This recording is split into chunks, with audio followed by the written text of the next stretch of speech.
Salut, je fais juste une petite vidéo pour vous expliquer comment faire un trieur. Par exemple, moi je joue sur le serveur Hyping et le système de trieur est un peu différent que, ce qu'on pourrait faire en temps normal. Donc voilà, je vais faire juste une petite vidéo explicative par rapport à ça.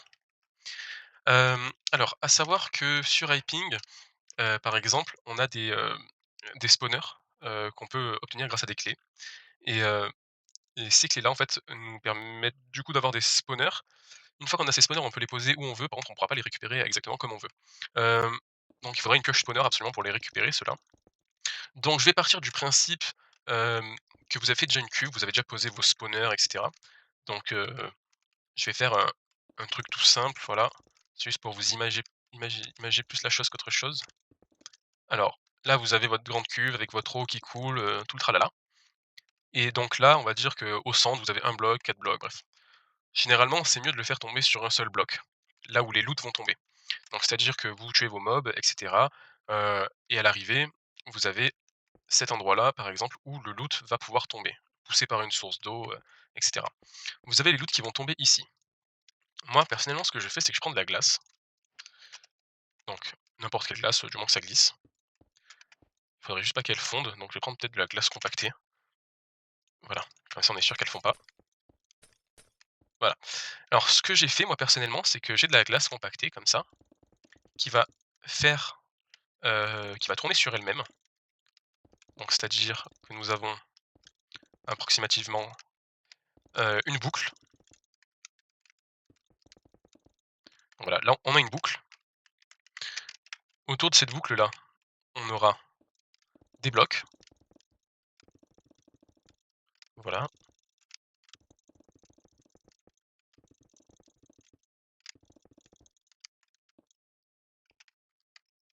Et là, on a notre arrivée de loot. Les loots peuvent arriver justement, par exemple, par une source d'eau, enfin voilà. Vous la guidez comme vous voulez, du moment que ça arrive dans ce trou. Voilà, vous pouvez mettre une source d'eau, ça peut tomber d'un peu plus loin, mais du moment que ça arrive sur un seul bloc, par ici. Donc donc là, on a ça. Je vais juste fermer. Hop, voilà. Là, tous nos items, du moment qu'on les lâchera, ils tomberont ici. Nickel. Nos items, une fois qu'ils sont ici, déjà ils seront enfermés, comme ça, histoire qu'ils tombent pas de la boucle.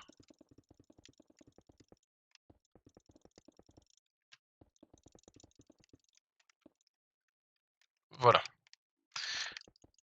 Donc ils vont tomber ici. Nous, on va prendre des panneaux, voilà, et ça va être guidé comme ça. Donc petit à petit, l'eau va les pousser. Hop. Vous faites ça un peu tout le tour.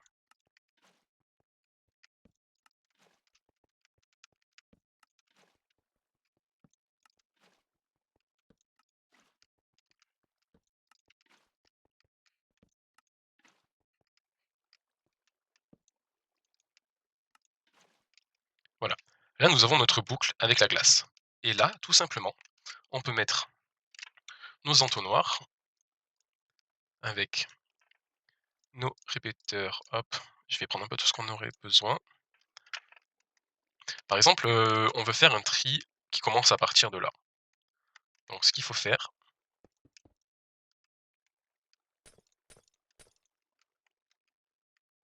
hop, tac,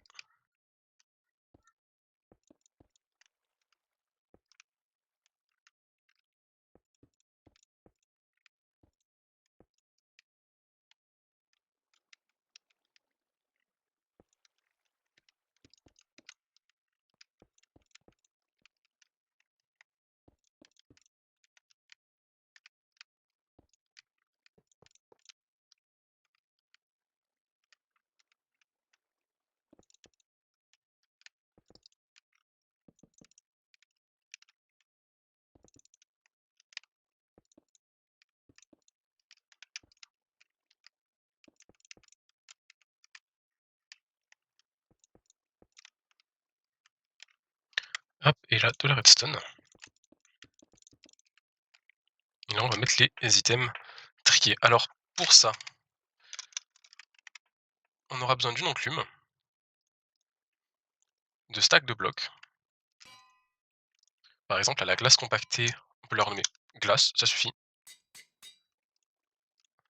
Et l'item, qu'on aura besoin de trier, donc c'est généralement pour les farms à mobs, donc on peut, par exemple, vouloir garder, les yeux d'araignée, par exemple. On veut pouvoir garder, les têtes de creeper. Par exemple, pour des farms à mobs, on peut vouloir garder parce que sur Epic ça fonctionne comme ça, les têtes valent un peu plus d'argent, donc on peut aussi, vouloir garder celles des squelettes ainsi que celles des wither squelettes. Je prends un exemple, hein. Donc, là, on peut mettre notre glace ici et là, on peut poser notre stack. Alors j'ai juste pas mis les torches, si j'ai mis les torches. Donc là, on va pouvoir trier nos têtes de creeper. Là, on va pouvoir trier justement nos têtes de wither squelettes et là, par exemple, nos têtes de squelettes directement. Donc là, bien sûr, vous le reliez avec des coffres. Les coffres vont être situés ici et après vous continuez de descendre, voilà. Là, c'est le stockage de base. Après voilà, vous mettez d'autres entonnoirs, hop, par exemple comme ça. Nous, c'est principalement comme ça que nous faisons. Hem, entonnoir, tac. Donc là, vous pouvez faire ça. Voilà. Là, vous avez ce système de tri là qui est possible. Slash day, non, comment on fait pour mettre le jour? Slash time set day. Voilà. Donc là, on a le trieur qui est déjà fonctionnel. C'est-à-dire que là, dès qu'il y a des têtes qui vont tomber, ça va les mettre là-dedans, et par la suite, ça va les mettre là-dedans. Parce qu'en fait, sur le serveur, c'est déplacé par 32. Donc là, je suis en solo, c'est quand même différent. Mais imaginons que j'ai... Je vais prendre juste des items en plus. Hop, voilà. Imaginons que là, je tape mes mobs, tout ça, et le loot finira par arriver dans ce tunnel.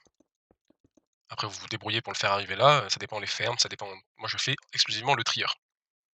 Votre loot, une fois qu'il est tombé là, il va glisser ici, et tout simplement, si je balance des crânes, parce que là en l'occurrence c'est ce qu'on va trier, vous pouvez tout trier avec, sauf les underpearls, vous pouvez trier tous ceux qui se stackent par 64. Donc tout ce qui va être les œufs de poule, ça se stack par 16, donc ça fonctionne pas. Tout ce qui va être underpearl, qu'est-ce qui peut pas se stacker? Enfin, vous avez compris, tout ce qui se stack par 64 peut être trié. Là, vos items vont tourner en rond. Donc là, j'ai fait qu'un seul trieur, mais vous pouvez en mettre un là, un ici, un ici, un ici, enfin voilà. Vous pouvez en mettre tout le tour, hein. Il y a pas de limite au fonctionnement. Donc dès que ça va passer au-dessus, tout simplement, vous voyez, hop, bon là ça se déplace par, unité, donc un par un. Sur le serveur d'Hyping, ça se déplace par 32. Donc dès qu'il y en a 64, hop, ça retombe à 32, et cetera, et cetera, et cetera. Donc ça va passer au-dessus des trieurs comme ça, tous vos items. Et en fait, ce que vous ne voulez pas trier, imaginons, que, ça vous intéresse pas de trier des coffres, et en fait les coffres quand ils vont tomber, vu que ça ne il y a aucun coffre à aucun moment, beh, les coffres vont tourner en rond jusqu'à qu'ils, disparaissent, ils vont despawn parce que ça fait trop longtemps qu'ils sont par terre, donc tout simplement ils vont despawn au bout d'un moment. Donc voilà, là on a nos têtes qui passent ici, et dans les coffres, voilà, on a toutes nos têtes qui sont triées. Voilà, vous pouvez faire ça du coup avec, chaque item que vous voulez trier dans votre ferme. Le système redstone, voilà, vous le voyez ici. Regardez bien le sens des comparateurs, des répéteurs et de la redstone, voilà, ça se positionne comme ça. L'entonnoir, il va regarder le comparateur. Ici, on a les torches qui sont éteintes, hem, car il y a le système redstone qui les inverse, et donc voilà. Là, la glace renommée, bien sûr, un item renommé, généralement, on met des blocs pleins. Et voilà, tout simplement là, dès qu'il y a des crânes qui vont passer, hop, ça se remet à 64 et ça se vide tout doucement. Donc ce système peut être aussi grand que vous le voulez en soi. Ne le faites pas trop grand parce que si ça sort trop des chunks, bon par exemple là j'ai pas forcément regardé les chunks, mais voilà, je l'ai pas centré au chunk. Généralement quand vous faites des farms, vous les centrez un minimum. Donc voilà, pour ce système-là, 2 trieurs avec de la glace, ça évite de devoir faire un trieur pour chaque item. C'est-à-dire que quand vous avez des grosses farms avec, plein de mobs différents qui donnent plein de loot différents, vous voulez pas forcément avoir, des doubles coffres et des doubles coffres et des doubles coffres de chair putrifiée ou de viande. Mais voilà, là vous choisissez exactement ce que vous voulez trier et pas autre chose qui ne vous intéresse pas justement. Bon, j'espère que vous avez compris. Si vous avez des questions, n'hésitez pas à me les poser et on se retrouve en jeu. Ciao, ciao.